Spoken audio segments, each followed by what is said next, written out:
चल आज इस चैप्टर में अब से पहले हमने क्या किया, मेटल नॉन मेटल की फिजिकल प्रॉपर्टीज के बारे में समझ लिया कि इसके फिजिकली कैसी होंगी, है ना। डेंसिटी कैसी होगी, दिखने में कैसी होंगी, हल्की होंगी कि भारी होंगे, सॉलिड होंगे, लिक्विड होंगे या गैस होंगी, है ना। और क्या क्या एक्सेप्शन रहेंगे, ये हमने मेटल्स और नॉन मेटल के बारे में समझ ली बात। अब नेक्स्ट है कि इनकी केमिकल प्रॉपर्टीज कैसी होंगी, तो आज मेटल्स की केमिकल प्रॉपर्टी के बारे में समझेंगे। तो सबसे पहले देखो, ये हमें दे रखी है रिएक्टिविटी सीरीज। रिएक्टिविटी सीरीज का मतलब है कि ये पता चलता है इससे कि जो सबसे ऊपर वाला जो ये पोटेशियम है ना,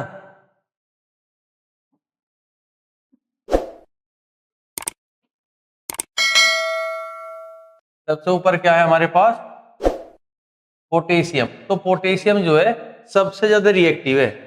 जो सबसे ज्यादा रिएक्टिव होगा वो कभी भी अकेला नहीं होगा, वो हमेशा क्या कर लेगा, रिएक्शन।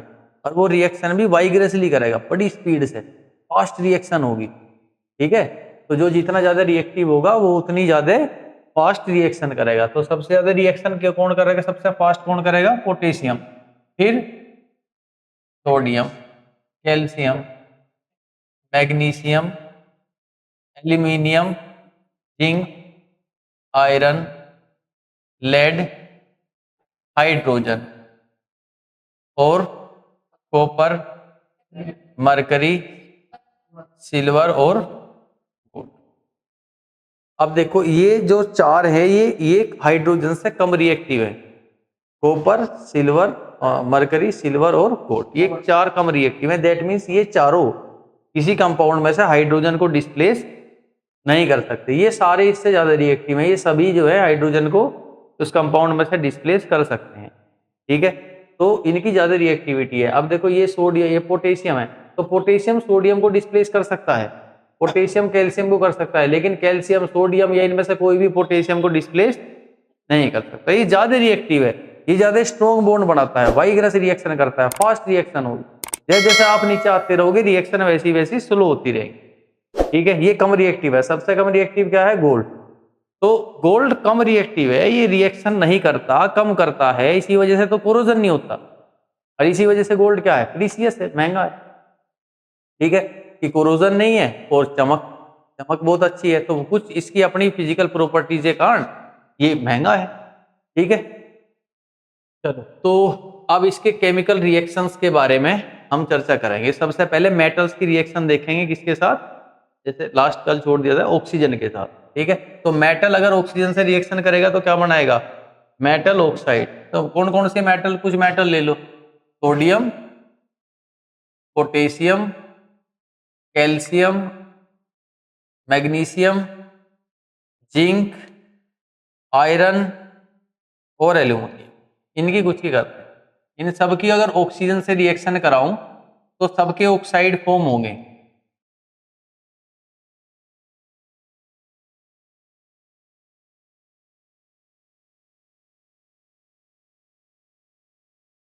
तो सोडियम का ऑक्सीजन से रिएक्शन होगा तो सोडियम ऑक्साइड फॉर्म होगा, Na2O। पोटेशियम का ऑक्सीजन से पोटेशियम ऑक्साइड, A2O। कैल्शियम का ऑक्सीजन से ऑक्साइड होगा, CaO।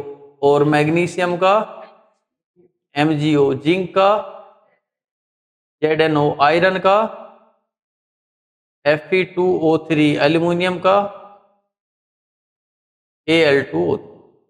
ठीक है, तो इन सब ने ऑक्साइड बनाए। ध्यान रखना, जब भी मेटल ऑक्साइड बना रहा होगा या ऑक्सीजन से कभी भी कोई रिएक्शन आपको इस तरह मिल रही होगी +O2, तो इसका मतलब है वो चीज उसके अंदर ऑक्सीजन में क्या हो रही है, बर्न हो रही है, जल रही है। तो इसी तरह ऑक्साइड बनते हैं, दैट इज ऑक्सीडेशन। ये सारी की सारी ऑक्सीडेशन रिएक्शन भी है, क्योंकि इसमें बस ऑक्सीजन ऐड हुई है। ठीक है, तो नेक्स्ट, अब इन सारे ऑक्साइड्स का रिएक्शन अगर मैं कराऊं किसके साथ, वाटर के साथ, तो ये सारे क्या बना लेंगे, बेस, है ना। ये मेटल है ना, तो मेटल हमेशा बेस बनाता है। तो कैसे बनाएगा कि मेटल का ऑक्साइड बनाओ और फिर मेटल के ऑक्साइड को वाटर में डिप करोगे तो बेस बना लेगा। ठीक है, और या फिर देखो डायरेक्ट भी मेटल जो है डायरेक्ट भी वाटर से रिएक्शन कर सकते हैं, तो दोनों ही तरीके से देखेंगे। ठीक है, तो नेक्स्ट है कि हम इन मेटल ऑक्साइड्स का रिएक्शन करावें अगर, किस किस का, sodium oxide potassium oxide, calcium oxide, magnesium oxide, zinc oxide, iron oxide, aluminium oxide. इन सारे ऑक्साइड्स का अगर मैं रिएक्शन कराऊं किसके साथ, वाटर के साथ, तो ये सारे क्या फॉर्म करेंगे, बेस, बेस बनाते। तो जैसे मैंने कहा कि मेटल ऑक्साइड वाटर में रिएक्ट करके बेस बना लेगा, तो आपको बस ध्यान ये रखना है कि किस मेटल का बेस क्या होगा, बस वो देखो, रिएक्शन भूल जाओ बाकी। अब सोडियम है तो सोडियम का बेस, किसी भी मेटल का बेस बनाना हो तो उसके बाद में OH से कंपाउंड बना दो उसका, तो सोडियम का OH से कंपाउंड क्या बनेगा, NaOH, बस ये बनेगा, प्लस में और कुछ नहीं निकलने का।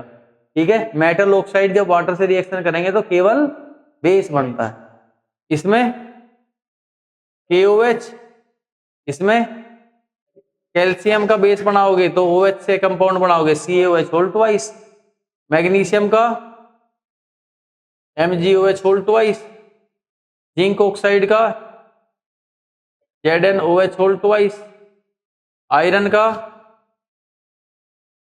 होल थराइस, एल्यूमिनियम का होल थराइस, ये सारी चीजें हो। ठीक है, बात समझ आई। तो बेस पूरा यहां तक आने का, बेस बनाने का जो प्रक्रिया है वो किस किस तरह का रहेगा कि मेटल जो है पहले ऑक्साइड फॉर्म करेगा और फिर उसके ऑक्साइड को वाटर में हम घोलेंगे तो वो बेस बना देगा, इस तरीके। अगर हम देखें कि क्या मेटल डायरेक्ट भी वाटर से रिएक्शन कर लेगा, तो कर लेगा, मेटल कर सकता है, तो मेटल डायरेक्ट वाटर से भी रिएक्शन कर सकता है। ठीक है, तो नेक्स्ट हमारा है कि मेटल हमने लिए, लेकिन इसमें ना देखो एक चीज होगी कि मेटल रिएक्शन तो करेगा, लेकिन सारे मेटल कुछ उस तरह नहीं कर पाएंगे। जो ज्यादा रिएक्टिव मेटल है, ज्यादा रिएक्टिव कौन कौन से, पोटेशियम, सोडियम, कैल्शियम और मैग्नीशियम, ध्यान रखना ये जो चार ज्यादा रिएक्टिव है, और ये भी कुछ इस तरह सीक्वेंस में। तो ये जो पोटेशियम है, ये जब वाटर से रिएक्शन करेगा, तो अगर ये वाटर आपका कोल्ड भी होगा ना, ठंडा पानी भी होगा, तो भी रिएक्शन हो जाएगी, और क्या फॉर्म होगा, डायरेक्ट बेस KOH, और प्लस में हाइड्रोजन गैस जरूर निकलेगी। अगर आप किसी भी मेटल की डायरेक्ट वाटर से रिएक्शन कराते हो तो उसमें हाइड्रोजन गैस जरूर निकलेगी। ठीक है, चाहे कुछ भी बनाओ, हाइड्रोजन गैस जरूर रिलीज होगी। तो अब बेस बना लेगा ठंडे पानी से भी रिएक्शन। इसमें भी अगर आपका जो वाटर है वो कैसा होगा, अगर कोल्ड वाटर होगा तो भी रिएक्शन हो जाएगी, और यहाँ पे NaOH बेस बनेगा और हाइड्रोजन गैस निकलेगी। ठीक है, नेक्स्ट है कैल्शियम। तो कैल्शियम में H2O ना, आप ठंडा मत लेना, इसमें क्या लेंगे हम, नॉर्मल वाटर लेंगे, तब बहुत ठंडा वाटर होगा, पानी होगा तो कैल्शियम से रिएक्शन नहीं होगी। ठीक है, तो नॉर्मल वाटर से रिएक्शन हो जाएगी, क्या बनेगा, CaOH whole twice plus hydrogen gas.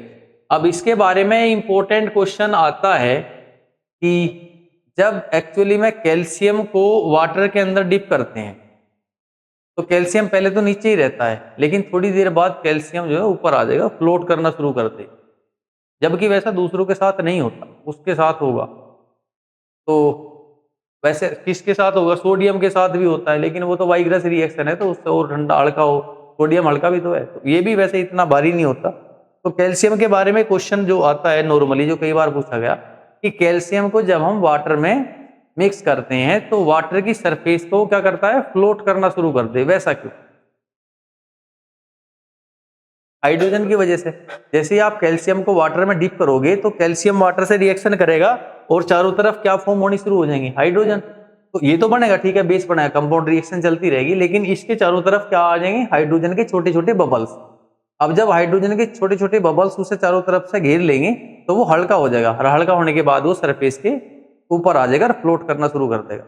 बात समझ आ गई कैल्शियम के बारे में। अच्छा, अब आते हैं किस पे, नेक्स्ट मैग्नीशियम पे। तो मैग्नीशियम को जब आप वाटर से रिएक्शन कराओगे तो वाटर कैसा होना चाहिए, वार्म। अब गर्म पानी होगा तब मैग्नीशियम से रिएक्शन होगी, ना नॉर्मल से होगी ना ही कोल्ड से होगी, क्योंकि ये कम रिएक्टिव हो गया है ना, रिएक्टिविटी थोड़ी कम होगी। और तो क्या फॉर्म होगा यहाँ पे, MgOH होल ट्वाइस और प्लस हाइड्रोजन, ये सारी चीजें होंगी।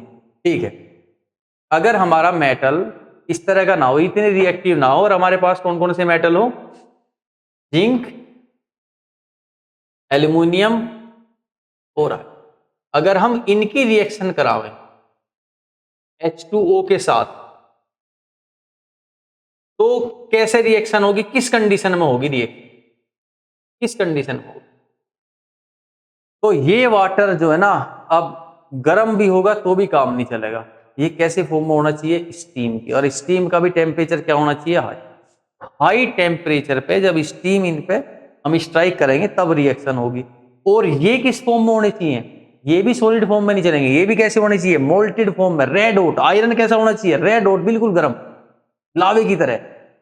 तो जब आपने आयरन को इस तरीके से आपने हाई टेम्परेचर दे दिया हो और फिर आप स्टीम भी इतने हाई टेम्परेचर से उस पर स्ट्राइक कर रहे हो, तब जाके क्या होगी, रिएक्शन। बात समझ आई? और रिएक्शन होने के बाद भी ये सारे के सारे बेस नहीं फॉर्म करते, ये क्या बनाते हैं, केवल मेटल के ऑक्साइड। ठीक है, तो यहां पे बनेगा जिंक ऑक्साइड, हाइड्रोजन गैस सब में निकलेगी, लेकिन ये बेस नहीं बना पाओगे, केवल क्या बना पाओगे, अपने ऑक्साइड बना पाओगे। ये तीन, जिंक, एल्यूमिनियम और आयरन। तो जिंक का बनेगा यहाँ पे जिंक ऑक्साइड, ये किसमें होने चाहिए, स्टीम की फॉर्म में, स्टीम। तो वाटर आप स्टीम की फॉर्म में लोगे, यहां पे क्या निकलेगी, हाइड्रोजन गैस, इसमें एल्यूमिनियम ऑक्साइड फॉर्म होगा, और हाइड्रोजन गैस इसमें क्या फॉर्म होगा, Fe3O4। केवल इस वाले में ध्यान रखना, आयरन जब वाटर से रिएक्शन करेगा ना तो Fe2O3 बनेगा ना FeO, कौन सा बनेगा, Fe3O4, Fe3O4, और प्लस में हाइड्रोजन गैस। ठीक है, इस वाले में ये बनता है, ध्यान रखना, Fe2O3 मत लिखना, क्या बनेगा, Fe3O4। तो ये सारे रिएक्शन हैं कि जब मेटल डायरेक्ट रिएक्शन करे किसके साथ, वाटर के साथ। ठीक है, इतना हमने समझ लिया। हाइड्रोजन गैस इसमें सब में निकलेगी, ध्यान रखना। अब उसमें ऑक्साइड, जब इनके ऑक्साइड होंगे मेटल्स के, वे वाटर से रिएक्शन कर रहे होंगे तो हाइड्रोजन गैस नहीं निकलेगी, कोई गैस नहीं निकलेगी, बस क्या फॉर्म होगा, डायरेक्ट बेस। सिंपल है चीजें, आगे चले। हाँ हाँ, अगेन हम दोबारा इसमें अगर वाटर मिक्स करें थोड़ी देर बाद, मतलब आगे इससे नेक्स्ट स्टेप में ये भी बेस में कन्वर्ट हो जाएगा, स्टार्टिंग में ऑक्साइड बनेगा। ठीक है, नेक्स्ट स्टेप में अगर देखेंगे इस रिएक्शन के तो ये भी बेस फॉर्म कर लेगा। नेक्स्ट है मेटल का रिएक्शन एसिड के साथ, reaction of metals with acid. Acid के साथ मेटल्स के कैसे रिएक्शन होंगे, तो बस मेटल ले लो, कौन कौन से मेटल अब लेोगे, सोडियम और पोटेशियम, कैल्शियम, मैग्नीशियम, जिंक। अच्छा, फिर दोबारा से ये सोडियम, कैल्शियम ले लो, मैग्नीशियम, दूसरे किसी एसिड के साथ देख लेंगे, बहुत सारे रिएक्शन है। तो सोडियम का रिएक्शन किसके साथ, कौन सा एसिड लोगे, कोई भी ले लो, HCl ले लिया है ना, इसमें हमने HCl लिया, यहां भी HCl ले लिया, इसमें सपोज ले लिया हमने H2SO4,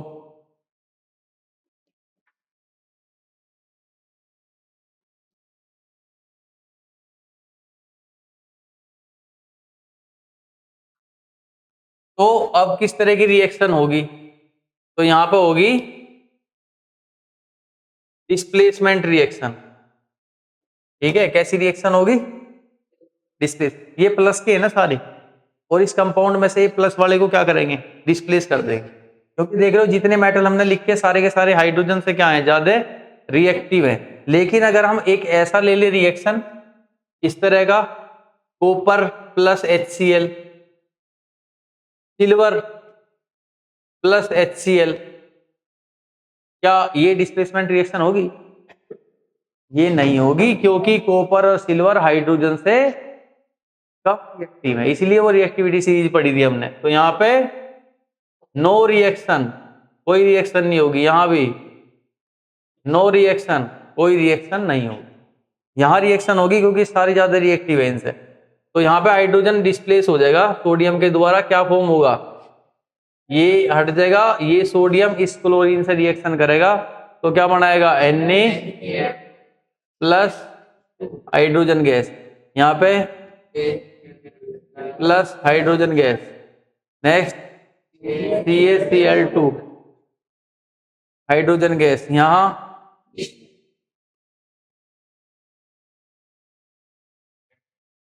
SO4 है ना, ये हाइड्रोजन डिस्प्लेस हुआ, इस जिंक ने सल्फेट के साथ रिएक्शन किया, तो zinc sulphate plus hydrogen gas, यहाँ पे Na2SO4 प्लस हाइड्रोजन गैस, और यहाँ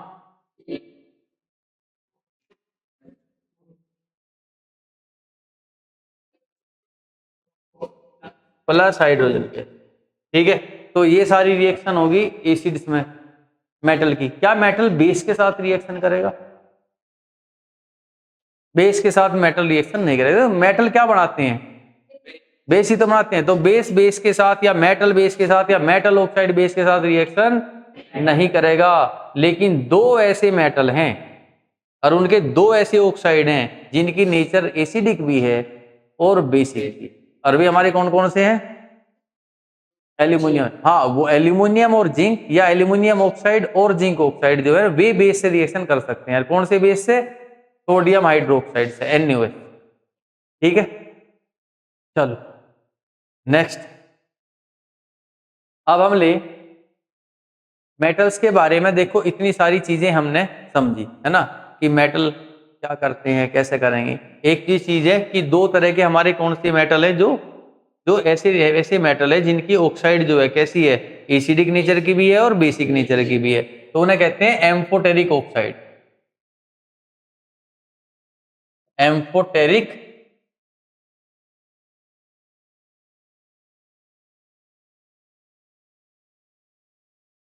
एम्फोटेरिक ऑक्साइड। तो एम्फोटेरिक ऑक्साइड कौन से होते हैं? Those oxides, those metal oxide having acidic and basic both nature are known as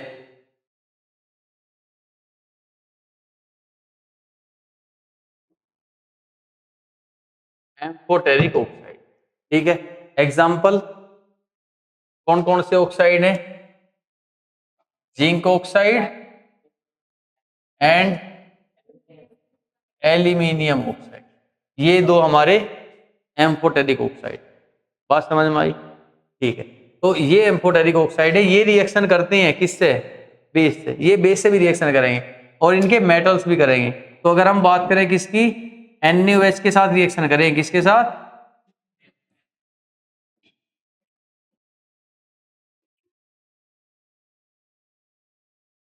तो NaOH के साथ जिंक भी रिएक्शन करेगा, एल्यूमिनियम भी करेगा, और जिंक ऑक्साइड भी करेगा, एल्यूमिनियम ऑक्साइड भी करेगा। तो एक्चुअली में ये रिएक्शन हो रही है मेटल की या मेटल के ऑक्साइड की रिएक्शन हो रही है बेस के साथ। ये होगी, इनकी होगी बस। तो जिंक का ऑक्साइड इसके साथ हो तो क्या बनेगा? Sodium zincate. एल्यूमिनियम, इसका एल्यूमिनियम के साथ होगा सोडियम एल्यूमिनेट। तो अगर ये केवल मेटल है तो हाइड्रोजन गैस निकलेगी, लेकिन मेटल के ऑक्साइड है तो वाटर फॉर्म होगा।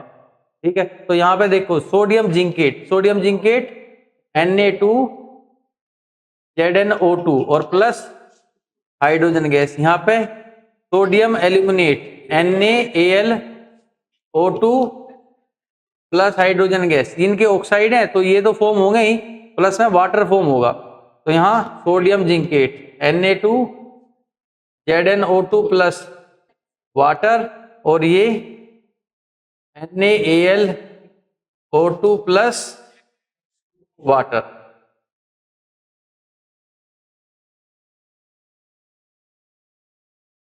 ठीक है, तो इस तरह की कुछ रिएक्शन हो नहीं। ठीक है, बस ये बेस होगा, ये कुछ ही रिएक्शंस हैं, आप इन्हें ध्यान से याद रखोगे। ठीक है, इंपॉर्टेंट है, ये भी एग्जाम में बहुत बार पूछी जाती है। ठीक है, नेक्स्ट नेक्स्ट है, अब बहुत कुछ तरह की बहुत ही इंपॉर्टेंट एक रिएक्शन, इसे कहते हैं थर्माइट रिएक्शन। क्या कहते हैं? Thermite reaction.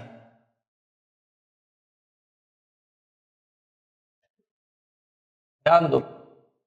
तो थर्माइट रिएक्शंस क्या होती हैं उसके बारे में थोड़ा समझेंगे। देखो थर्माइट रिएक्शन क्या है कि ऐसे जैसे एल्यूमिनियम ज्यादा रिएक्टिव है कि आयरन, बताओ। रिएक्टिविटी सीरीज देख लो और याद रखनी है आपको रिएक्टिविटी सीरीज, ये बहुत जरूरी है।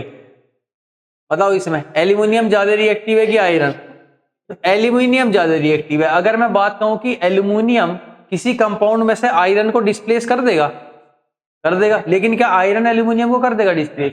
नहीं। तो ये रिएक्शन हो जाएगी। और डिस्प्लेसमेंट रिएक्शन कैसी होती है? एक्सोथर्मिक, जिसमें से हीट एनर्जी निकलती है काफी सारी, ठीक है। तो होगा ये कि एक क्या करते हैं कि एक्चुअली में सपोज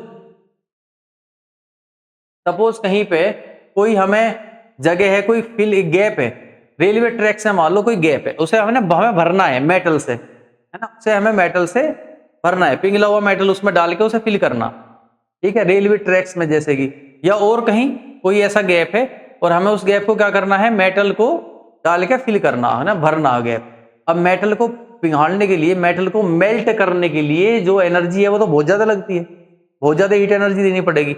अब उतनी ना देनी पड़े, कोई रिएक्शन हो जा और अपने आप ही वो एनर्जी मिल जा, कि थोड़ा सा बस एनर्जी दें और बाकी रिएक्शन होने के बाद में वो खुद ही एनर्जी वहां से आती रहे और वो सारा मेटल क्या हो जावे, मेल्ट हो जा। तो उसके लिए एक रिएक्शन है जिसमें एल्यूमिनियम की रिएक्शन कराई जाती है आयरन ऑक्साइड के साथ। एल्यूमिनियम की रिएक्शन आयरन ऑक्साइड के, ठीक है।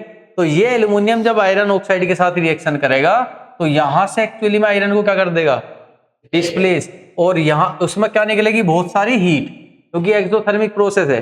तो यहां फॉर्म होगा एल्यूमिनियम ऑक्साइड प्लस आयरन। और ये जो आयरन है आपका कैसा होगा, वो लिक्विड फॉर्म में होगा, ये मेल्ट हो चुका होगा। ये जो मेल्टेड आयरन है फिर आप उसमें डालोगे और गैप फिल हो जाएगा। तो इस तरह की जो ये वाली रिएक्शन है, इस रिएक्शन को कहते हैं थर्माइट रिएक्शन, ठीक है। तो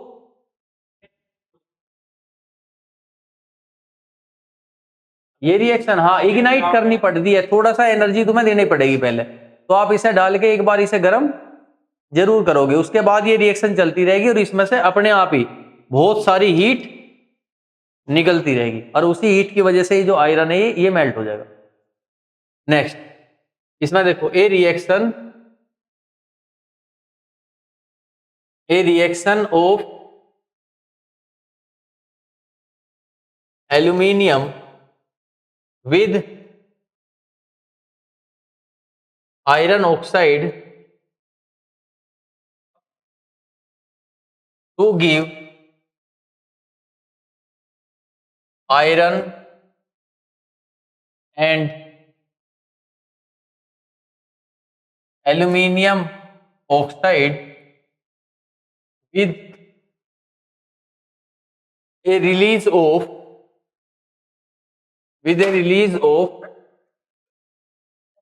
large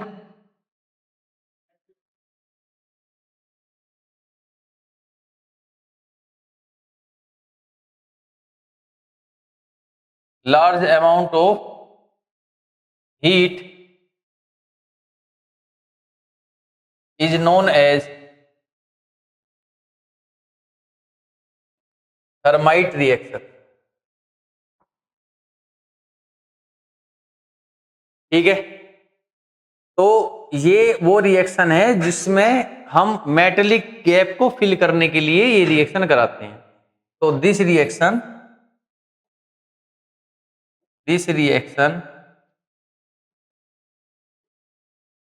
is done to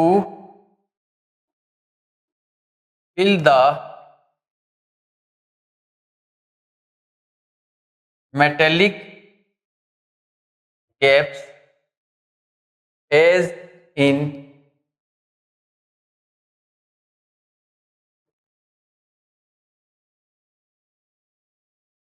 railway tracks,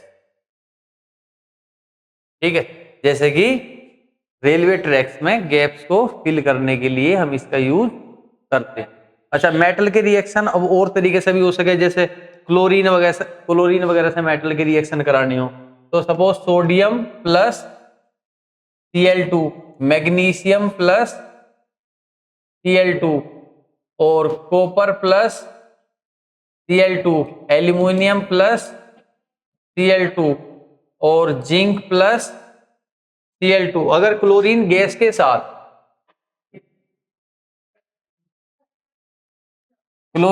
के साथ अगर हम इसका रिएक्शन करावें तो क्या रिएक्शन होगा? सोडियम प्लस क्लोरीन क्या बनेगा? NaCl। Magnesium plus chlorine MgCl2। Copper plus chlorine, aluminium plus chlorine, zinc plus chlorine. ठीक है, तो मेटल्स जो है इस प्रकार रिएक्शन करेंगे।